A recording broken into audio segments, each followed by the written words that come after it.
الحمد لله رب العالمين والعاقبة للمتقين والصلاة والسلام على رسوله محمد وعلى آله وأصحابه أجمعين وعلى من تبعهم بإحسان إلى يوم الدين. أما بعد فأعوذ بالله من الشيطان الرجيم. بسم الله الرحمن الرحيم. ومن يتوكل على الله فهو حسبه. صدق الله مولانا العظيم. بزرگان محترم اور میرے عزیز دوستوں اور بھائیوں، اللہ تبارک و تعالی نے انسان کو ایسی صلاحیتوں اور استعداد سے نوازا ہے، اگر انسان ان صلاحیتوں کو نکھار کر اپنے کام میں لانے کی کوشش کرے تو دنیا اور آخرت کی تمام مرادیں حاصل کر لے۔ یہ اللہ تعالیٰ کی قدرت ہے کہ اس نے ایک انسان کے جسم کے اندر، انسان کے جسے میں اتنی ساری صلاحیتیں اور استعدادیں جمع کی ہیں، اور ظاہر ہے کہ اللہ تبارک و تعالی خالق ہے اور مالک ہے، وہ اس سے بھی کم مخلوق میں اس سے زیادہ صلاحیتیں جمع کرنے پر قادر ہے۔ آپ نے بوہڑ کا درخت دیکھا ہوگا، اس کے بیج کے بارے میں آتا ہے کہ سوئی کے ناکے کے برابر ہوتا ہے، یہاں تک کہ سرسوں کے بیج سے بھی چھوٹا ہوتا ہے۔ اتنے معمولی سے بیج سے کتنا بڑا درخت اللہ تبارک و تعالی پیدا فرماتے ہیں کہ درجن بھر افراد کو اس کا سایہ کافی ہوتا ہے۔ تو اللہ تبارک و تعالی کی یہ قدرت تامہ اور ملکیت کاملہ ہے کہ وہ اپنی مخلوق کو ایسی صلاحیت دیتا ہے۔ یہی صورتحال انسان کی ہے۔ آپ اندازہ لگائیے، جب عام مخلوقات میں اللہ تعالی نے اتنی صلاحیتیں جمع کی ہیں تو انسان تو اشرف المخلوقات ہے، اس کو اللہ تبارک و تعالی نے کس قدر صلاحیتوں سے نوازا ہوگا۔ لیکن مسئلہ یہ ہے کہ انسان نہ اپنی صلاحیت کو پہچانتا ہے اور نہ اس کو نکھارنے کی کوشش کرتا ہے۔ انسان کی جو سب سے بڑی صلاحیت یا سب سے بڑی استعداد اللہ تبارک و تعالی نے اس میں رکھی ہے، وہ اللہ تبارک و تعالی پر توکل اور بھروسہ ہے۔ اگر کوئی انسان اللہ جل جلالہ پر کامل بھروسہ رکھے، جس طریقے سے بھروسہ رکھنے کا حق ہے، جسے ہم عربی اصطلاح میں توکل کہتے ہیں، تو اللہ تعالیٰ پر توکل رکھنا یہ انسان کی وہ صلاحیت ہے جو اس کے تمام کاموں کے لیے کافی ہے۔ قرآن کریم میں جگہ جگہ اللہ تبارک و تعالیٰ اسی طرف متوجہ فرماتے ہیں، وَمَن يَتَوَكَّلْ عَلَى اللَّهِ فَهُوَ حَسْبُهُ، کہ جو بندہ اللہ تعالیٰ پر توکل کرے، بھروسہ رکھے، فَهُوَ حَسْبُهُ، تو اللہ تبارک و تعالیٰ اس کے لیے کافی ہے۔ جناب نبی کریم صلی اللہ علیہ وسلم سے خطاب کرتے ہوئے قرآن کریم میں ارشاد ہے کہ فَإِن تَوَلَّوْا، اگر یہ لوگ آپ سے روگردانی کرتے ہیں، آپ سے اعراض کر لیتے ہیں، اور آپ جو ان کی طرف دعوت کی لے کر متوجہ ہیں، اگر یہ آپ کی دعوت کی طرف توجہ نہیں کرتے تو آپ کو فکر کرنے کی ضرورت نہیں ہے۔ فَقُلْ، تو آپ یوں کہیے، حسبی اللہ، کہ اللہ تبارک و تعالی مجھے کافی ہے، لا الہ الا ہو، جس کے سوا کوئی معبود نہیں ہے۔ گویا کہ انسان جب مشکل حالات میں پھنس جائے اور کوئی باہر نکلنے کا راستہ نہ ہو تو ایسے موقع پر قرآن کریم اس کو یہ تعلیم دیتا ہے کہ اللہ کی طرف متوجہ ہو جاؤ، زبان سے بھی اور حال سے بھی۔ زبان سے حسبی اللہ کہو کہ اللہ تعالیٰ مجھے کافی ہے، اور دل سے اور اندر سے اپنے حال سے یہ اعتقاد اور یقین رکھو کہ اللہ تبارک و تعالی نے اگر یہ مشکل میری طرف بھیجی ہے تو یقیناً وہ اس کو آسان بھی کرے گا۔ ان مع العسر یسرا، یقیناً مشقت اور محنت کے بعد، مشکل حالات کے بعد اللہ تبارک و تعالی آسانیوں کے دروازے کھولتے ہیں۔ توکل ایسی عبادت ہے جو اللہ تبارک و تعالی کے نیک بندوں، صالحین اور صادقین کی پہچان ہے۔ آپ انبیاء کرام کی زندگیوں کا مطالعہ کریں، ہر پیغمبر کی زندگی میں آپ کو یہی توکل نظر آئے گا۔ حضرت ابراہیم علیہ السلام کے واقعات آپ پہلے سن چکے ہیں ذی الحج میں، کہ جب نمرود نے حضرت ابراہیم علیہ السلام کو سزا دینے کے لیے آگ کا اتنا بڑا الاؤ دہکایا جس کو دہکانے کے لیے پوری بستی کے لوگ چند دن تک محنت کرتے رہے، ایندھن جمع کرتے رہے، اور جب اتنا بڑا الاؤ دہک گیا کہ اس کے اوپر سے پرندہ بھی نہیں گزر سکتا، اور حضرت ابراہیم علیہ السلام کو اس میں ڈالنے کے لیے منجنیق قسم کی ایک مشینری لائی گئی تاکہ حضرت ابراہیم کو اس میں بٹھا کر دور سے پھینک دیا جائے، کیونکہ انسانی ہاتھوں کے لیے مشکل تھا کہ حضرت ابراہیم علیہ السلام کو اس آگ میں ڈالتے، ڈالنے والے خود متاثر ہو جاتے آگ سے۔ تو جب اس منجنیق قسم کی مشینری میں حضرت ابراہیم علیہ السلام کو بٹھایا گیا تو اب فرشتوں کے اندر بھی ایک غم کا سما تھا کہ یہ روئے زمین پر اللہ کا خلیل ہے، اللہ کا محبوب بندہ ہے، پیغمبر ہے، اور اگر آج یہ نہ رہا تو روئے زمین پر اللہ کا نام لینے والا کون باقی رہے گا؟ تو حضرت جبرائیل علیہ السلام اللہ تبارک و تعالی کی اجازت سے این ایسے موقع پر جب حضرت ابراہیم کو منجنیق میں بٹھایا جا چکا اور قریب ہے کہ ان کو آگ میں پھینک دیا جائے، اس نازک وقت میں حضرت جبرائیل حاضر ہوتے ہیں اور درخواست کرتے ہیں کہ آپ کو میری مدد کی ضرورت ہے۔ اب حضرت ابراہیم پیغمبر تھے، توکل کی معراج پر تھے، اور توکل کے معراج پر جو شخصیت ہو اس کے لیے یہ ممکن نہیں ہے کہ وہ خالق کو چھوڑ کر مخلوق سے اپنی امید وابستہ کر لے۔ تو حضرت ابراہیم نے ان کے جواب میں فرمایا اما الیک فلا، جہاں تک تیری حاجت ہے یا جہاں تک تیری مدد کا سوال ہے تو مجھے تمہاری مدد کی ضرورت نہیں ہے۔ یہ توکل کے معراج تھی، اور صحیح بخاری کی ایک روایت ہے کہ ایسے موقع پر حضرت ابراہیم علیہ السلام نے یہی جملہ کہا تھا حسبنا اللہ ونعم الوکیل، کہ ہمارے لیے اللہ تبارک و تعالی ہی کافی ہے، وہی مجھے اس آگ سے نجات دلائے گا اور وہی بہترین کارساز ہے۔ اور جب حضرت ابراہیم کو حکم ہوا ان تمام آزمائشوں سے گزرنے کے بعد کہ اب اگلی آزمائش آپ کے انتظار میں ہے، اپنے شیرخوار بچے اور اپنی بیوی کو مکہ مکرمہ کے بے آب و گیاہ میدان میں چھوڑ دیجئے، جہاں کوئی انسان ہے، نہ کوئی جانور دور تک نظر آتا ہے، نہ کوئی درخت ہے، نہ کھانے پینے کا سامان ہے، نہ کوئی پینے کا کوئی بندوبست ہے، گویا انسانی زندگی بسر کرنے کا وہاں ظاہری طور پر کوئی سبب نہیں ہے۔ حضرت ابراہیم علیہ السلام کو جیسے ہی حکم ہوا کہ اپنی زوجہ اور اپنے شیرخوار بچے کو چھوڑ کے آپ واپس چلیے، حضرت ابراہیم علیہ السلام نے اللہ تعالیٰ کے حکم پر عمل کرنے میں اس قدر جلدی کی کہ اپنی اہلیہ کو صورتحال تک نہیں بتائی، بلکہ ان کو وہاں چھوڑا اور اللہ تعالیٰ کے حکم پر عمل کرتے ہوئے وہاں سے واپس پلٹے۔ اب حضرت حاجرہ پریشان ہوئی، وہ پیچھے پیچھے بھاگی اور سوال کیا کہ آپ ہمیں کس کے سپورٹ کر کے جا رہے ہیں؟ ایک دفعہ سوال کیا، دوسری دفعہ سوال کیا، آخر پیغمبر کی بیوی تھی سمجھ گئی، تو تیسری مرتبہ سوال کیا کہ کیا آپ اللہ تعالیٰ کے حکم پر عمل کر کے جا رہے ہیں؟ ہمیں یہاں چھوڑنے کا حکم آپ کو اللہ کی جانب سے ہے۔ حضرت ابراہیم علیہ السلام نے اب جواب دیا کہ ہاں اللہ کا حکم ہے کہ میں تمہیں یہاں چھوڑوں۔ اب آپ حضرت حاجرہ کا جواب سنیے، یہ حضرت ابراہیم کے منہ سے یہ جملہ سن کر کہ ہمیں یہاں چھوڑنے کا حکم اللہ کا ہے، حضرت حاجرہ فوراً عرض کرنے لگی کہ اگر اللہ تعالیٰ کا یہ حکم ہے کہ مجھے اور شیرخوار بچے کو یہاں چھوڑا جائے تو پھر وہ ہمیں ضائع نہیں کرے گا۔ یہ توکل تھا، یہ اللہ تعالیٰ پر بھروسہ تھا کہ اگرچہ یہاں کوئی ظاہری سبب نہیں ہے زندگی گزارنے کا، لیکن اگر ہمارے مالک اور خالق کا حکم ہے کہ ہم یہاں زندگی بسر کریں تو یقیناً وہ ہمارے لیے اسباب پیدا کرے گا۔ اور پھر سبب اللہ نے پیدا کیا، پینے کے لیے زمزم کا پانی ہے، اس کو آج تک دنیا پیتی ہے، اس سے مستفید ہوتے ہیں لوگ، اور اللہ تبارک و تعالی نے بنو جرہم کا پورا قبیلہ وہاں بھیج دیا۔ اس طریقے سے انسانوں کا بھی بندوبست ہوا، پورا محلہ وہاں آباد ہوا، اور اللہ جل جلالہ نے دونوں ماں بیٹے کے لیے زندگی گزارنا آسان کر دیا۔ یہ توکل ہے، اور یاد رکھیے توکل کرنا، یہ اللہ پر بھروسہ رکھنا،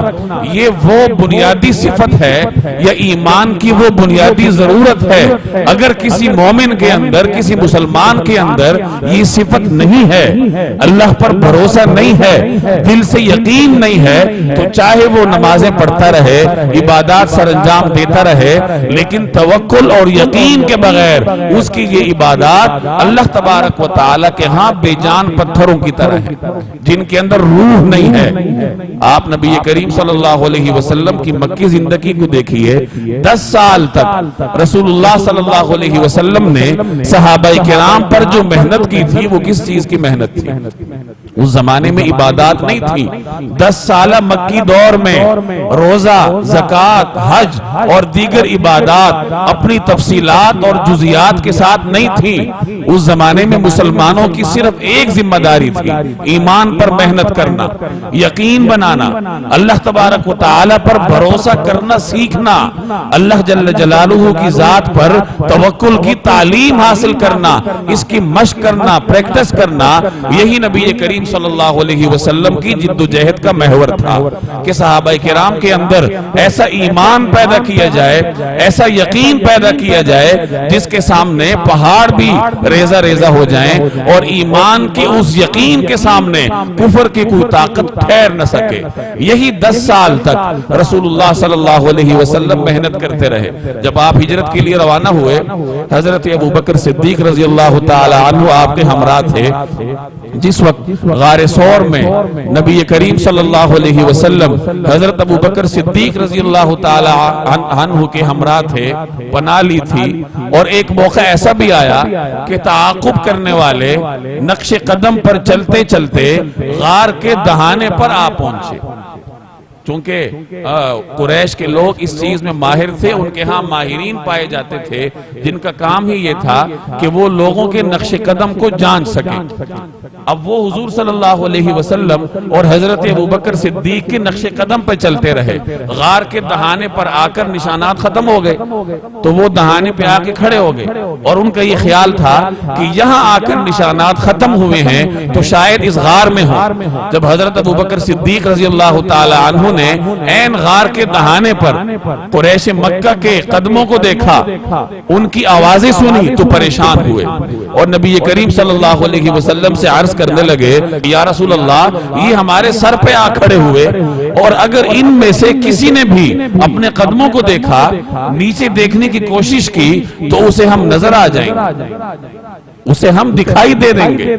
نبی کریم صلی اللہ علیہ وسلم نے حضرت صدیق اکبر کو تسلی دیتے ہوئے فرمایا، یا ابا بکر، اے ابو بکر، ما بالک باثنین اللہ ثالثہما، تمہارا ایسے 2 افراد کے بارے میں کیا خیال ہے کہ جن کا تیسرا اللہ ہو، اللہ تبارک و تعالی جن کا مددگار ہو، جس کو قرآن کریم نے یوں تعبیر کیا، لا تحزن ان اللہ معنا، ابو بکر فکر نہ کرو، غم نہ کرو، اگر مشرکین یہاں تک پہنچ چکے تو اللہ تبارک و تعالی ہمارے ساتھ ہے، وہی ہماری حفاظت کرے گا۔ اس جملے کے اندر ان مشکل حالات میں نبی کریم صلی اللہ علیہ وسلم نے اپنی بعثت کا خلاصہ حضرت صدیق اکبر کے سامنے رکھ دیا کہ جب بھی مشکل حالات میں پھنس جاؤ، جہاں تمہیں جانے کا کوئی مخرج نہ ملے، کوئی راستہ نظر نہ آئے، تو ایسے موقع پر اللہ کی طرف دیکھو، اللہ جل جلالہ ایسے موقع پر انسان کو مشکلات سے نکالتا ہے۔ یہ رسول اللہ صلی اللہ علیہ وسلم کی محنت تھی۔ چنانچہ حضرت عمر رضی اللہ تعالی عنہ کی ایک معروف روایت ہے کہ نبی کریم صلی اللہ علیہ وسلم کا ارشاد ہے، لو انکم کنتم توکلون علی اللہ حق توکل، اگر تم لوگ اللہ جل جلالہ پر توکل کرو، ایسا توکل جیسا توکل کرنے کا حق ہے، لرزقتم کما یرزق الطیر، تو اللہ تبارک و تعالی تمہیں ایسا رزق دے گا جیسے وہ پرندوں کو دیتا ہے کہ وہ صبح کے وقت خالی پیٹ اپنے گھونسلوں سے نکلتے ہیں اور جب شام کو لوٹتے ہیں تو اللہ تبارک و تعالی نے ان کے لیے رزق کا بندوبست کیا ہوتا ہے۔ تو اللہ تعالیٰ تمہیں ایسے ہی رزق دے گا، لیکن شرط یہ ہے کہ آپ اللہ تبارک و تعالی پر توکل کریں، ایسا توکل جس طرح توکل کرنے کا حق ہوتا ہے۔ ایک روایت میں آتا ہے کہ ایک مرتبہ نبی کریم صلی اللہ علیہ وسلم نجد کی جانب سے غزوہ ذات الرقاع سے لوٹ رہے تھے۔ اب راستے میں صحابہ کرام نے کسی جگہ پڑاؤ کیا تو نبی کریم صلی اللہ علیہ وسلم بھی ایک ببول کے درخت کے نیچے آرام فرمانے کے لیے لیٹ گئے۔ اب چونکہ صحابہ کرام سارے سو چکے تھے، کوئی سیکیورٹی نہیں تھی، آپ صلی اللہ علیہ وسلم بھی آرام فرما رہے تھے۔ اتنے میں ایک بدوی مشرک آیا، اسے موقع ملا۔ سرکار دو عالم صلی اللہ علیہ وسلم نے جب آرام کے لیے لیٹنا تھا تو اپنی تلوار اتار کر درخت کے ساتھ لٹکا دی تھی اور آرام فرمانا شروع ہو گئے۔ اب وہ بدوی آیا اور اس نے وہ تلوار اتار لی۔ رسول اللہ صلی اللہ علیہ وسلم کی آنکھ کھلی تو دیکھا کہ اس بدوی کے ہاتھ میں میری ننگی تلوار موجود ہے، اور وہ بدوی آپ کو للکار کر کہتا ہے کہ اب بتاؤ کہ کون آپ کو بچائے گا میرے ہاتھ۔ نبی کریم صلی اللہ علیہ وسلم نے نہایت اطمینان سے فرمایا کہ اللہ مجھے بچائے گا۔ اس جملے میں اتنا رعب تھا کہ وہ بدوی کپ کپانے لگا اور اس کے ہاتھ سے تلوار گر پڑی۔ نبی کریم صلی اللہ علیہ وسلم نے وہ تلوار اٹھائی اور فرمایا اب تمہیں کون بچائے گا؟ تو چونکہ وہ مومن نہیں تھا، وہ کہنے لگا مجھے تو کوئی بچانے والا نہیں ہے۔ یہ توکل تھا کہ نبی کریم صلی اللہ علیہ وسلم نے اپنے صحابہ کرام کو درس دیا کہ اللہ تبارک و تعالی پر توکل کرو، یقین کرو اور یقین سیکھو۔ اور جیسے میں نے عرض کیا کہ صحابہ کرام پر نبی کریم صلی اللہ علیہ وسلم نے محنت کی تھی، اور اس محنت کا یہ نتیجہ تھا کہ صحابہ کرام کو حضور صلی اللہ علیہ وسلم کے فرامین کا ایسا یقین تھا جیسے انسان کو اپنے مشاہدے پر ہوتا ہے۔ چنانچہ صحابہ کرام جب رسول اللہ صلی اللہ علیہ وسلم کی زبانی حشر کے واقعات سنتے، قبر کے واقعات سنتے تو ان کی آنکھوں سے آنسو بہنے لگتے۔ حضرت عثمان غنی رضی اللہ تعالی عنہ کا فعل معروف ہے کہ وہ جب قبروں پر گزرا کرتے تو اس قدر روتے، اس قدر ان کے آنسو بہتے کہ ان کی داڑھی تر ہو جایا کرتی تھی۔ اب یہ یقین تھا رسول اللہ صلی اللہ علیہ وسلم کے فرامین پر، جیسے انسان کو اپنے مشاہدے پر ہوتا ہے۔ تو کسی پوچھنے والے نے پوچھا کہ آپ قبر کے پاس سے گزرتے ہوئے اس قدر کیوں روتے ہیں؟ ہم نے ہمیشہ آپ کو دیکھا ہے کہ جب آپ کسی قبر کے پاس سے گزرتے ہیں تو آپ کی آنکھوں سے آنسو بہنے لگتے ہیں۔ تو حضرت عثمان غنی فرمانے لگے کہ قبر آخرت کی منازل میں سے پہلی منزل ہے۔ چونکہ حضور صلی اللہ علیہ وسلم کی زبانی سن چکے تھے، دل سے یقین تھا، تو فرمانے لگے کہ یہ آخرت کی منازل میں سے پہلی منزل ہے۔ جو آدمی یہاں سے نکل گیا تو اگلی منازل اس کے لیے آسان ہوں گی، اور جس آدمی کی یہاں پر پکڑ ہو گئی تو آگے بھی اس کے لیے پھر معاملات مشکل سے مشکل تر ہوتے جائیں۔ حضرت ابو موسیٰ رضی اللہ تعالی عنہ اپنا ایک واقعہ نقل کرتے ہیں کہ میں نے ایک مرتبہ کسی جگہ پر رسول اللہ صلی اللہ علیہ وسلم کا یہ فرمان نقل کیا کہ حضور فرماتے ہیں کہ جنت تلواروں کے سائے میں ہے۔ اب وہاں ایک دیہاتی، ایک بدوی کھڑا ہوا جس نے حضور صلی اللہ علیہ وسلم کی زیارت نہیں کی تھی۔ وہ پوچھنے لگا کہ ابو موسیٰ تم نے واقعتاً یہ پیغمبر سے سنا ہے کہ جنت تلوار کے سائے تلے ہے؟ تو ابو موسیٰ فرمانے لگے کہ ہاں میں نے خود سنا ہے۔ اس دیہاتی نے یہ سنا اور وہیں پر اپنی تلوار کی جو میان کور تھا وہ توڑ دیا اور تلوار ہاتھ میں لے کے نکل گیا، اور جہاں دشمنوں کے خلاف اسلامی ریاست کی افواج مجاہدین مصروف عمل تھے وہاں جا کے لڑنے لگا اور لڑتا لڑتا شہید ہوا۔ اب واقعہ تو ایک عمومی ہے، لیکن اس کے اندر جو پیغام ہے وہ آپ دیکھیے کہ اس عام آدمی کو رسول اللہ صلی اللہ علیہ وسلم کی روایت پر، حضور صلی اللہ علیہ وسلم کے فرمان پر کس قدر یقین تھا کہ ایک فرمان سنا اور شاید زندگی بھر میں یہی بات سنی ہو اس نے، اور اس نے تصدیق کروائی کہ کیا واقعتاً پیغمبر نے فرمایا، اور جب اسے یقین ہوا کہ یہ پیغمبر کا ارشاد ہے تو وہ فوری طور پر اس پر عمل کرنے کے لیے نکل کھڑا ہوا۔ یہی صحابہ کرام کا امتیاز تھا کہ نبی کریم صلی اللہ علیہ وسلم سے جو بات جس قدر سن لیتے اس پر ان کو اس قدر یقین ہوتا کہ اس پہ عمل کرنے کے لیے کمر بستہ ہو جاتا۔ تو میں توکل کے بارے میں عرض کر رہا تھا کہ اللہ جل جلالہ پر بھروسہ کرنا، اعتماد کرنا اور اپنے مشکل حالات میں اس کی طرف دیکھنا،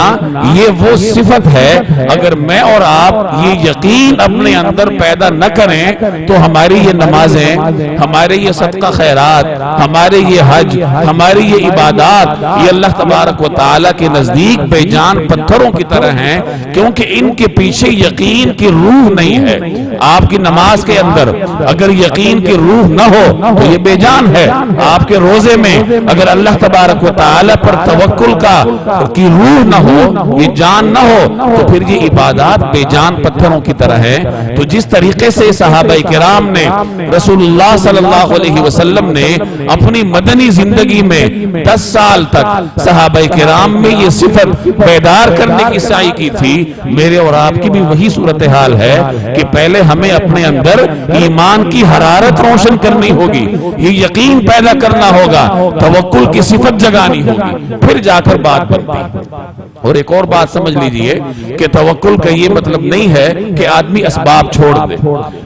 پہلے سبب اختیار کرنا پڑتا ہے۔ رزق کمانے کے لیے تجارت کرنی پڑے گی، ملازمت کرنی پڑے گی، سبب اختیار کرنے کے بعد نتائج کے معاملے کو اللہ کے سپرد کرنا ہوتا ہے، یہ توکل کا حقیقی مفہوم ہے۔ چنانچہ ایک صحابی کے بارے میں آتا ہے، معروف روایت ہے کہ وہ نبی کریم صلی اللہ علیہ وسلم کی خدمت میں حاضر ہوئے اور درخواست کی کہ یا رسول اللہ، میں اونٹ کو کھلا چھوڑ کر توکل کروں یا اس کو باندھنے کے بعد توکل کروں؟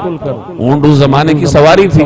اس کو کھلا چھوڑ دیا تو وہ بھاگ سکتا ہے، ضائع ہو سکتا ہے۔ جیسے آپ گاڑیوں کو لاک لگاتے ہیں تو وہ اونٹ کو باندھا کرتے تھے، تو وہ توکل کے بارے میں پوچھ رہے ہیں کہ میں سبب اختیار کرنے کے بعد توکل کروں اونٹ کو باندھنے کے بعد، یا سبب اختیار کیے بغیر ہی اونٹ کو کھلا چھوڑ کر توکل کروں؟ نبی کریم صلی اللہ علیہ وسلم نے اس سے فرمایا کہ نہیں، پہلے اونٹ کو باندھ دو، سبب اختیار کرو، اونٹ کو باندھنے کے بعد اللہ پر توکل کرو کہ جو آپ سے ہو سکتا تھا وہ آپ کر گزرو، اس کے بعد نتیجہ اللہ کے سپرد کر دو، یہی حقیقی توکل ہے۔ چنانچہ اہل یمن کے بارے میں آتا ہے کہ وہ جب حج کے لیے آتے تھے تو زاد راہ لیے بغیر آتے تھے،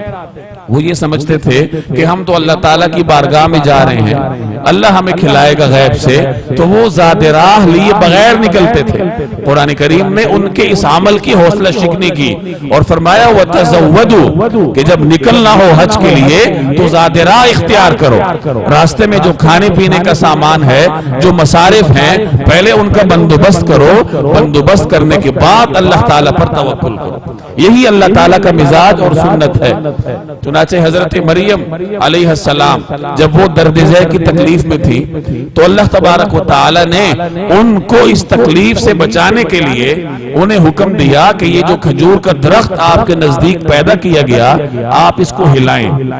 اب آپ غور کیجئے، اللہ تعالیٰ وہ کھجور براہ راست ان کے منہ میں بھی ڈال سکتے تھے، بلکہ کھجور ڈالے بغیر ہی ان کو تقویت پہنچا سکتے تھے، لیکن اللہ تعالیٰ نے ان کو سبب اختیار کرنے کا درس دینا تھا کہ پہلے یہ کھجور کا درخت ہلاؤ، سبب اختیار کرو، یہ درخت ہلے گا، تم سبب اختیار کرو گی، جب جا کر تمہیں کھجوریں ملیں گی، کھجوریں گریں گی، انہیں اٹھا کر کھا لو۔ یہی صورتحال حضرت ایوب علیہ السلام کے ساتھ تھی کہ جب ان کو بیماری سے نجات دلانی تھی تو فرمایا کہ اپنا پاؤں زمین پر مارو تاکہ پانی نکلے، اس پانی میں غسل کر لو، شفایاب ہو جاؤ گے۔ تو یہ اسباب اختیار کرنے کا درس اللہ تبارک و تعالی نے بذات خود اپنے پیغمبروں کو دیا۔ ہجرت کا واقعہ میں نے آپ کو سنایا کہ نبی کریم صلی اللہ علیہ وسلم نے ابو بکر صدیق کو توکل کا مشورہ دیا کہ اللہ پہ بھروسہ رکھو، وہ ہمارے ساتھ ہے، لیکن یہ کب مشورہ دیا؟ اسباب اختیار کرنے کے بعد کہ آپ نے حکمت عملی بنائی، رات کے وقت نکلے، دن کو نہیں نکلے، اور راستہ بھی ایسا اختیار کیا ہجرت کے لیے جو عام طور پر لوگوں کے علم میں نہیں تھا،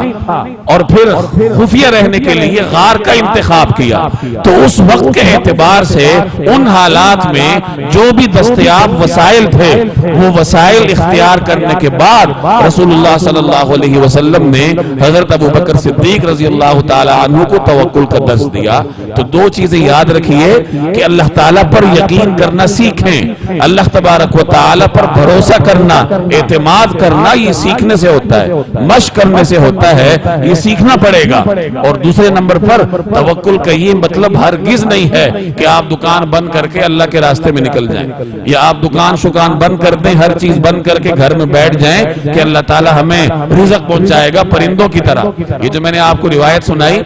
پرندوں کو نبی کریم صلی اللہ علیہ وسلم نے مثال میں ذکر کیا. چنانچہ محدثین فرماتے ہیں کہ پرندہ